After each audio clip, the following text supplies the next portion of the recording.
Hello everyone, welcome back to Speaking Spurs and me, Kieran, talking all things Tottenham. More disappointment, this time in the shape of a defeat at home to Bournemouth, who currently occupy 14th place in the Premier League after 31 games. Still very much in a relegation scrap. So if we'd have beaten them, they'd have stayed on 30 points, which would have had them sitting below West Ham in 15th on goal difference. That leaves us in 5th. The victory would have taken us back into the top 4. We would have been on 56 points in 4th place above Manchester United. But Manchester United at the time would have had 2 games in hand. The issue with this defeat, it all but, unless there's a complete capitulation from Newcastle and Manchester United, it all but kind of puts us out of the top 4 race, in my opinion. We've got some difficult games coming up. So, yeah. Very, very frustrating. So, it was a stoppage time winner. Absolutely ridiculous. There was terrible defending at several points throughout this game. But Ouattara, it was his first goal for Bournemouth. Stoppage time winner. 96 minutes were played and they scored in the 95th minute. Arnaut Danjuma finally got his first league goal for Tottenham with the lack of minutes that he's had. That was the 88th minute. So even that then was quite late on in the game. Richarlison, again, I feel so sorry for Richarlison. He obviously scored a goal that was ruled out for offside. This time he wasn't offside. It was Danjuma that was offside, who made a decent run and he was off by... there was a little bit of clear space in there. Good finish by Richarlison, well improvised. And it felt like it was looping forever before it went into the back of the net. But I think Richarlison's just got used to not celebrating now. The first 2 times he went absolutely mental. Took his top off, got himself bookings to have both those goals ruled out. This time, didn't really celebrate. Kind of stood there with the Bournemouth goalkeeper. Just knowing that it was probably going to be ruled out. And, it was. Frustrating on the day. If we just look at a few of the stats, the general ones, possession, we actually had more, 57.4. Dual success rate, again, we come out on top, 54.4. Aerial duels won, it's something we normally do well in, 67.7%. We made 11 interceptions, 1 offside, and 8 corners won. Our distribution made 485 passes to their 379, 46 long passes. Our passing accuracy was better than theirs with 81.4%, and the passing accuracy in their half was only slightly better than theirs at 70.7% completion. We had 37 crosses, but our crossing accuracy was only 29.7%, which is still better than their 20%. Attacking wise, obviously we scored the 2 goals. We had 24 shots, only 2 of them went in, 8 on target. That is, it's not great, is it? 8 blocked shots, 9 shots from outside the box, 15 inside the box. Our shooting accuracy, this is where it becomes terrible. Our shooting accuracy was a very low 33.3% to Bournemouth's 66.7% accuracy. So it just goes to show you where some of the problems actually lie. Tackles, so defensive stats, tackles 17, our success rate 64.7, Bournemouth's was 70.6. We made 6 clearances to their whopping 37. Discipline wise, we conceded 8 fouls, 1 yellow card, no red card. So discipline wise, we're pretty good. But look, it's just another kick in the teeth, isn't it? Under Stellini, not much has actually changed. I know he changed the in-game tactics, maybe too little too late. He's still going with the same formation that Conte had. The difference is the players don't seem to know what they're doing. If you were looking at our passing patterns in the game, and this is the major difference between us and Bournemouth, they had a clear plan. They knew what they were doing in possession of the ball. We didn't. Everything we did, it was take a touch, have a look, maybe take another touch, play the ball. It was all very, very slow, and that was from the back as well. And a few times in the game, we put ourselves into trouble. But, the game started reasonably well for us. Sonny gave us the lead on 14 minutes. It was a good bit of play, to be fair. And what was interesting about this game is the day that Sonny decides to play really well happens to be the same day the rest of the team are absolutely useless. It was crazy. absolutely crazy because I've been so critical of Son all season, but he actually played really well. He wanted to get on the ball. He was running around, driving. I mean, his goal was quite lucky in the end. It was a good bit of play. The finish was pretty poor, actually. It was going quite central, took the deflection to go in. So, but nonetheless, the build-up play was very good. But they got themselves back into the game. Matthias Vigna's dinked equaliser on 38 minutes, and then Dominic Solanke had his composed finish 6 minutes into the second half. There was just some terrible play, defensive errors. Like Sanchez played a ball out. Obviously, yeah, Sanchez came on for the injured Clement Longley. He played a ball out to Porro, who did something ridiculous with it. He tried to run and cut inside against two players, lost the ball. They then broke through. Davinson Sanchez wasn't expecting it, so he didn't really close down. And they're in again. It was just really poor play from us. Absolutely terrible. We just looked very panicky on the ball in the defensive areas. And the annoyance is we stay fifth, remain 3 points off the top four. Man United 2 games in hand. Newcastle, who are in third place, have 1 game. And, we still got to play them. And it was just a very, very topsy-turvy game. So for us, it was a good opportunity to go into fourth as well. Newcastle dropped their points. They suffered a 3-0 defeat to Aston Villa, who were in a great run of form. I watched the highlights of that, and they look very good. The way they're playing under Unai Emery is great. So we had the extra incentive. Kickoff was delayed by 15 minutes because of traffic. But yeah, Sonny has now scored in back-to-back games. That was finishing from Perisic's low cutback. And one thing I actually want to talk about with the formation we've got, so these wing backs, if you actually look at the stats of Perisic and Pedro Porro, and I'm not just talking about stats at Tottenham, I'm talking about stats in their whole careers. If you looked at their stats alone and didn't know what positions they play, you would say they are wingers. You would think they are both wingers. You would not say they are defenders at all. Now, Perisic plays as a winger for Croatia. That's definitely his best position. At Milan, he was utilised as a wing back. But Pedro Porro, if you looked at his stats alone, you would not say he's defender. And to be honest, since he's been at Spurs, I haven't seen anything defensively that I really like of him. I think he's pretty useless defensively. I would much rather Emerson Royale there. I know that's going to ruffle a few feathers, but I don't care. We were unsettled, though, when Clement Longley was replaced by Davinson Sanchez. And as I said about Porro giving the ball away from Sanchez's pass, that allowed Solanke to set up Vigna for the equaliser. Sanchez was also involved in their second as Marcus Tavernier turned him inside out. And then unluckily for Sanchez, he did actually recover, but he just poked the ball straight back into the middle, into Solanke's path. And then he superbly chipped Hugo Lloris. Something that I am really annoyed about is the fans booing Sanchez's next touches.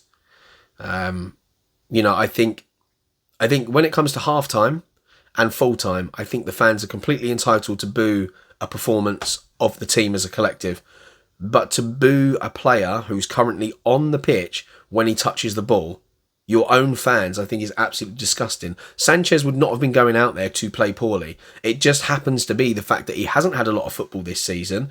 Tottenham are not playing very well. So if you've got somebody that's not completely sharp, but also having to gel with a team that are not playing well, they're going to be one of the worst performers on the pitch. And that just happened to be the case for Davinson Sanchez. So I think the booing was completely disrespectful. Booing him when he was substituted, absolutely unacceptable, because we were not playing well in that game. He was not the only player that was poor, and I feel like he was used as a scapegoat by a lot of the fans at the time. They all deserved booing. So if you were one of the people that booed, consider yourself a bit of a disgrace. Booing the team, I think, is fine when you're paying all that money for a season ticket and the team are not performing. But to boo an individual player is absolutely disgusting. Like, how do you think that's going to help improve their performance? We'll move on from that. So at 2-1 down, there were chants for Daniel Levy to leave, Enoch out again. More singing for Maurizio Pochettino was happening around the stadium. They quietened, however, when Danjuma appeared to have rescued a point for us with a powerful low effort from the edge of the box 2 minutes from the end. And it was a great strike, taken really well. Could have been ruled out. VAR did check it. Kane was in an offside position. Was he blocking the goalkeeper? I think the reason they didn't rule it out is because there were also defenders that were blocking that anyway. So whether Kane would have been there or not, I think they'd figured out that the path of the ball and where it had to go, the keeper still wouldn't have seen it. Then we were close to grabbing a winner, but Richarlison actually just headed wide in the 94th minute.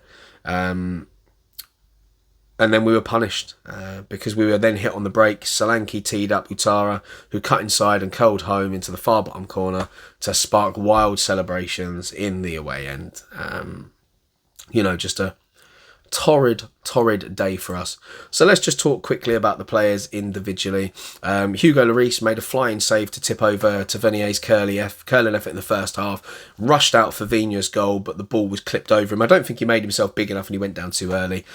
He got nowhere near Solanke's lifted effort or Utara's late strike. Romero, some really sloppy play from him early in the game. Switched off to the left when Sanchez came on, and both of Bournemouth's first two goals came on the other side. He pushed out at the wrong moment in the moments before the late winner. And there was one moment where I was really, really annoyed at him, where the ball was back by the corner flag on our right-hand side. And he tried this stupid cut back and ball inside that just gave the ball straight back to Bournemouth and put us in a really dangerous position. We're lucky that there was a save made by Lloris.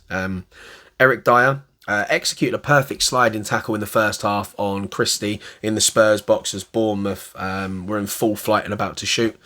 He was slow to react for their first two goals though, and was caught upfield for the third. In fact, there were a few times in the game where he was quite far up the field.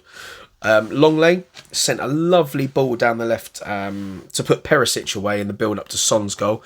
However, he then picked up the muscle injury 35 minutes in while running for a tackle and had to leave the field. And we actually lost our balance on the left after he came off.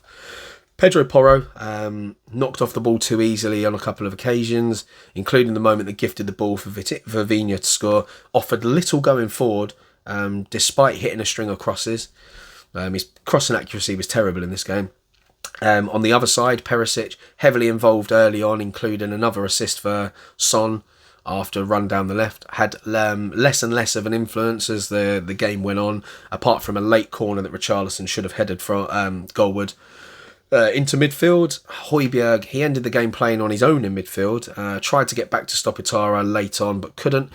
Gave plenty, but lacking in quality, like many of his teammates on the day. Ollie Skip, a couple of big tackles early on before seeming to pick up a knock, but he carried on, battled through, eventually came off for Richarlison with 15 minutes to go. On to the forward three. Kulusevski, a couple of early efforts deflected wide, but it was another game where he struggled for confidence and quality.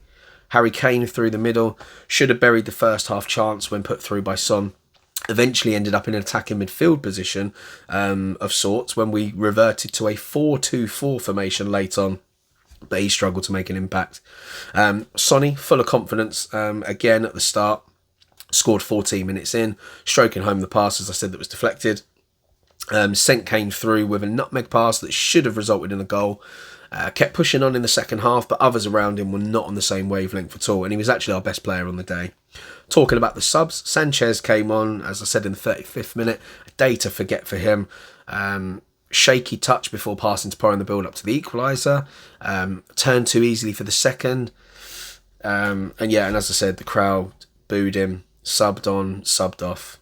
Danjuma, a bright cameo from the bench, drilled home before the end of normal time. To temporarily level scores, and obviously had the assist for the Richarlison goal that didn't count. Richarlison himself, he came on for the final 15 minutes, made a nuisance of himself, but sent a big unmarked header wide from a corner late on. So not many players to talk about in a good sense, but I did actually find that Danjuma and Richarlison did make a difference. They're very lively. Now let's just quickly talk about what Stellini had said after the game. So where did it go wrong? My assessment is that today we played two different games. We played a good game until we scored, and after we conceded the second goal. What is in the middle is not the mindset we have to use, because we started the game well. When we scored, we dropped. we dropped again. We have to change this type of mindset. We've said many times that we need to continue to go strong, to keep the ball in their half of the pitch. We did this only when we were 2-1 down. So he's basically saying that we have this habit of dropping back. We should have been in control of the game. We didn't push on. Then he was asked, what were the tactics? What tactics we use in the end? There were a lot of attacking players out there. He said, in that moment, we used Harry Kane in the midfield line. We dropped Harry to have more of the ball and the possibility to play, and we used 4 players to try to attack. That was the formation. We have all the quality we can to have to try to score. That was the intention. Talked about Davinson Sanchez was booed, and Hugo Lloris said that he'd never heard anything like it in his career. What do you make of it? He said, yeah, I understand it's a tough moment for everyone and we have to analyse this moment. Everyone needs to analyse how important it is to support the player. I take the responsibility for the decision we made. I thought it was early in the game to use the striker more because it was the first half and we were 1 up. So I didn't think in that moment it was right to change for a striker. Now what he means by there, it was right to bring on Sanchez as a defender rather than making such an attacking substitution that early on. He said, after when we were 2-1 down, I thought it was the moment. Davinson has to know it was only a tactical decision, but we need to support him because it's a tough moment for him and also for all the teams. So we have to create unity in our dressing room and in between us, and we will do. He was asked if he'd spoken to him. He basically said no, only to the team. Asked if he would play Sanchez in Manchester United in the next home game. He said, if we need, yes, he's a professional player. We need to go strong for the team. But I repeat, if the team pushed more when we scored the first goal, we are here to speak about a different situation. It's the mindset that needs to change, not only Davinson. It is the whole team that can help every player that came onto the pitch. He was asked, why do Spurs always drop back? He said, it's a habit we have. It's not the first time. It's a long time that we do this, but we have to be perfect in the defensive situation. Today we were not so perfect because we allowed them to score with 2 mistakes. This is a problem. It's not a tactical problem. It's an individual problem, a mistake. So, there are several times that I'm getting the impression that they're trying to get messages to the players on the pitch and they're just not listening. There seems to be this mindset that the Spurs players have where they find it very difficult once they've scored to continue to play in that way. It's almost like they're terrified to continue to attack because they're worried about being hit on the break. But inadvertently, all that's doing is inviting more and more pressure. We allow the opposition to have way too much of the ball. Then when we finally win it back in defence, we're so hurried to try and make that pass to push it further away. We give the ball away again quickly and we're back under the cosh. So I just don't know how the messages are not getting across. Why are the players not sticking to the plan? Because clearly in this game, we started the game, we scored a goal. There was some good team play. Why were we not able to continue that? So what we're getting from Stellini there, which we heard a bit from Conte and other managers in the past, that the players are just not following the plan that they had. They seem to be in their minds changing up the way they're playing. Now that is a massive problem because it doesn't matter who the manager is. It looks like this mindset's going to carry on, and sooner or later we're just going to have to accept that the term Spursy, it's something that we actually are. It was the most Spursy thing we could do. Let a team down the bottom of the table take a lead in the second half, pull it back just before the end of the game, have more chances to score, and then concede down the other end. And I will just add, I didn't actually point this out, but watching the winning goal back from Bournemouth, it was terrible defending again. Porro completely gets muddled up with his man with the bouncing ball in the air, then allows him inside.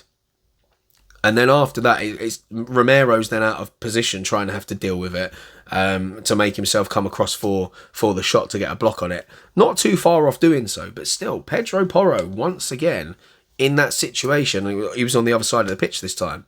Terrible defending. Now, I was one of the only people really gutted when Emerson Royale got injured because a lot of people wanted to see more and more Porro. But he's just not defensively solid. It seems to me in the game, it's a game where, to be honest, we could have used both of them in a case of start with Porro and then, once we've taken control, if we know we're likely to sit back, in those moments you're better off bringing on players from the bench that are better at sitting back, like Emerson Royale. Pedro Porro at the back is just so shaky. Now, I don't know what's going to happen next season. You bring in another manager and you look at the right wing back, right back position. We've got Emerson Royale, who, if we go to a flat back four, has to be the man that plays. Pedro Porro is more of a winger. So if we play three at the back, no doubt he'll be there. And then you've got Jed Spence.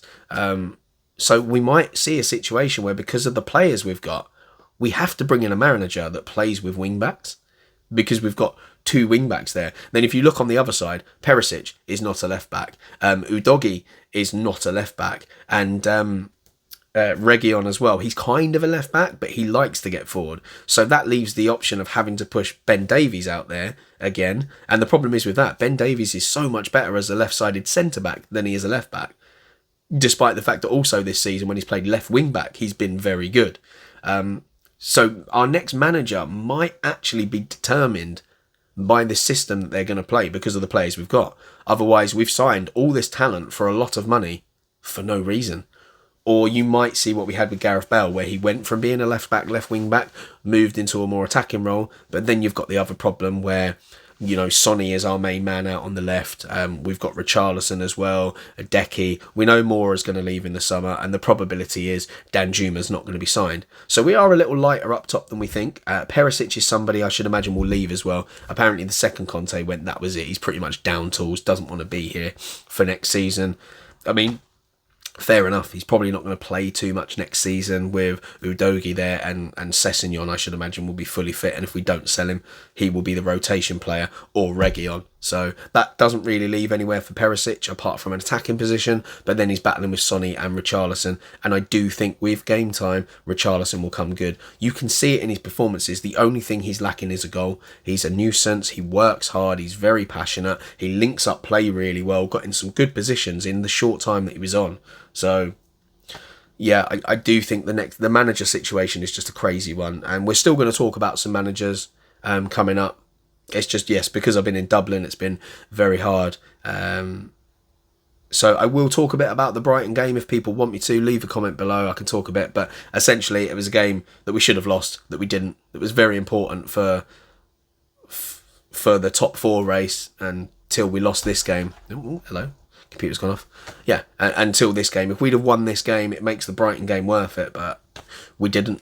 And then Brighton obviously took advantage in their game. They played very well this weekend. So top four hopes, in my opinion, probably gone unless teams above us completely capitulate. But yeah, thanks for sticking around for that one. Apologies that I couldn't make any videos whilst I was away in Dublin, but with the amount of alcohol you drink in Dublin, a bit of Guinness, drinking from the early hours until the early hours, probably not best to put me in front of a camera, especially after the performance of Brighton. There might have been a few expletives. But yeah, thanks for sticking around. I have been Kieran from Speaking Spurs. Don't forget to subscribe, like and comment. And until next time, come on you Spurs.